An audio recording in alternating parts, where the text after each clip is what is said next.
Hey peeps, welcome to Sparrow Springs. My name is Sarah. So last video I did was a digital medium. So this time you guys got to vote on what kind of traditional medium you wanted to see. And the polls are in. Abstract watercolors won out. Again. It's not surprising since 75% of you, possibly more, are actually here from one of my watercolor abstract videos. But for those of you who voted for something else, don't worry, I have other things planned for you in the upcoming weeks. Now, I have done quite a few abstract watercolor videos, and because of that, I want to switch things up just a little bit because I'm a big believer in trying new things and learning something new. So this week, I went and found 3 techniques to create abstract watercolors from other YouTube artists. So I'm going to try them for the first time and see if I like any of them. Now, this isn't anything like hacks from 5-minute crafts that are doomed to fail. This is actually from other artists.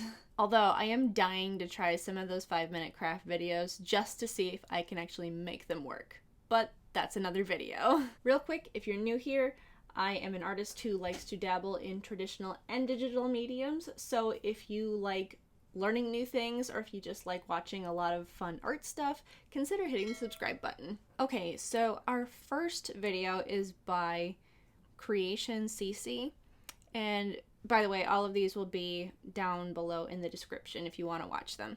Now, she did a fun experiment using sewing thread, and in the end it didn't really work, so she did some doodles with a pen afterwards, which I thought was kind of a cool idea anyways. But I had some theories on how to make this work, so let's give it a try. For this one, I'm going to wet down the whole surface and really just prime it so that we can apply a wash. I've pre-mixed my colors so that I can just go and not have to stop and mix more color later. This one probably won't look as cool as the other ones, as I'm really just performing an experiment to see what different kinds of strings will do. In the original video, she had problems with the thread not staying in place and trying to apply color after the fact. She said she tried pre-soaking it, and that still seemed like a good idea, so I actually have the thread sitting in the water while I prep my surface and lay down the wash. I swipe the excess water off the thread, and when I lay it on top of the wash, I'm hoping that it will just draw in some of the pigment and leave an interesting texture. But I'm not going to touch this one at all once it's down. Looking back, I think I would have used my tube watercolors to get a higher concentration of pigment so that it would have been more apparent. This first thread is just a simple cotton coat thread, and then I tried some lace weight cotton yarn, and I didn't soak this one at all. I just laid it on the paper, and I wanted to see what would happen if I just dropped the paint right on top of the string. Hopefully not having any water in it would leave a higher concentration of color along the line of yarn. For the last one, I am using a worsted acrylic yarn, just cheap stuff, and I dunked it in the water just briefly so that it would draw in the liquid a little easier, and almost immediately it just sucked in all the excess paint right along that edge. So it took super well to the syringe method. I did try applying some paint with my brush, which worked okay, but the syringe definitely worked a lot better, and I didn't run the risk of moving the yarn. I didn't touch these strings at all until they were completely dry. So now let's see what they look like when I take them off. The yarn definitely turned out the darkest, but each one has kind of their own unique characteristics. The coat thread really created some neat patterns and like the different cells, so kind of a neat effect. Okay, our next video is from Lurssen Watercolors. So she incorporated acrylic inks into her watercolors. So you get this really neat effect of the watercolor washes with those just pops of pure white in it. So I didn't have acrylic inks, but it kind of gave me an idea to try something else. So let's give this one a shot. So instead of going out and buying acrylic inks, I just thought about what I wanted it to do. So we know that acrylic paint is opaque, and rubbing alcohol can create some fun textures when you lay it down because it looks like it almost repels the water or dries it up super quick in those spots.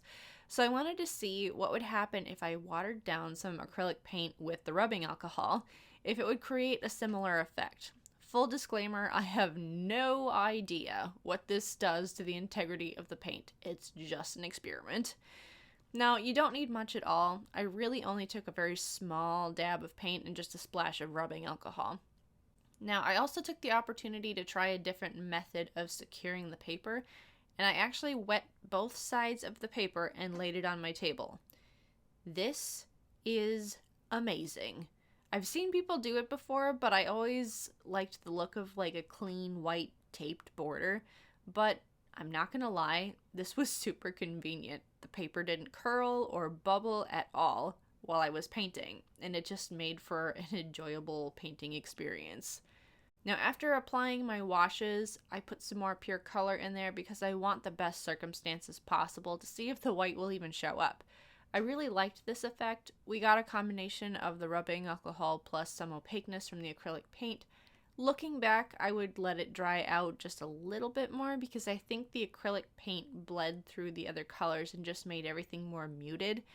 But I think I may have to go out and get some acrylic inks at some point. This is what I do. I try my own, like, homemade version of it to see if I'm even remotely interested in the real thing, and then I go for it. But I do like to be informed. Now, this last one is from Artist Network, and this one was meant to provide some interesting backgrounds for a drawing or painting, but I liked the effect so much that I wanted to give it a try.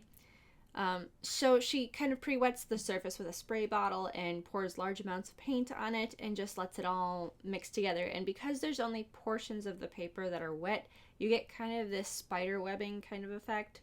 Super cool. So let's give this one a try. So I wet the surface down and shake off some of the excess water, and I'm just going to use my syringe to drop the paint right on.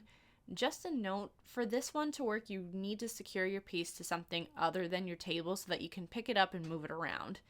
Now, at first, it looked like it was going to do something fun, and I was getting some of those really cool textures, but it started running together very quickly.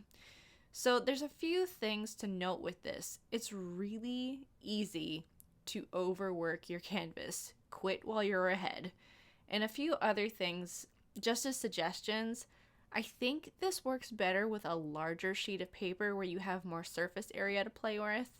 I think a pure cotton watercolor paper would also work better, as I think it soaks in better instead of just sitting on the top. I also noticed that her spray bottle in the original video gave more of a sporadic spray pattern, which mine gave more of a fine mist, which I think evenly coated it with water, which is great for most things. But for this, I wanted something a bit more organic.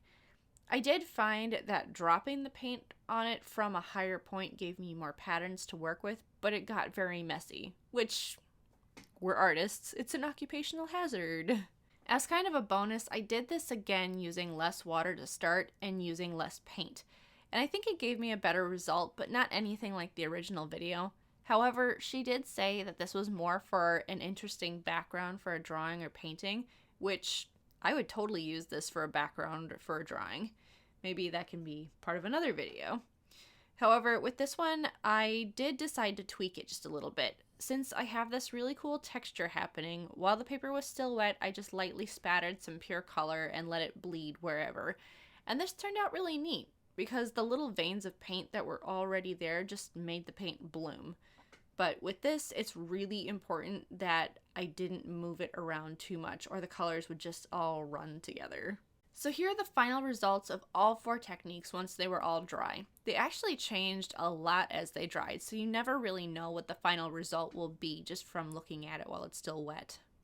Okay, I hope you guys enjoyed that. I know I had a lot of fun with it, and I think these techniques will kind of help me get out of my rut and try some new things. So leave a comment down below on which technique you liked the most. And also keep an eye out for your YouTube notifications, because I will be posting another poll, because this next video will be another digital art. So if you want to have a say on what ends up on my channel and what you want to see, make sure that you find that poll, make your voice heard. And that's all for now, peeps. I will see you in the next video.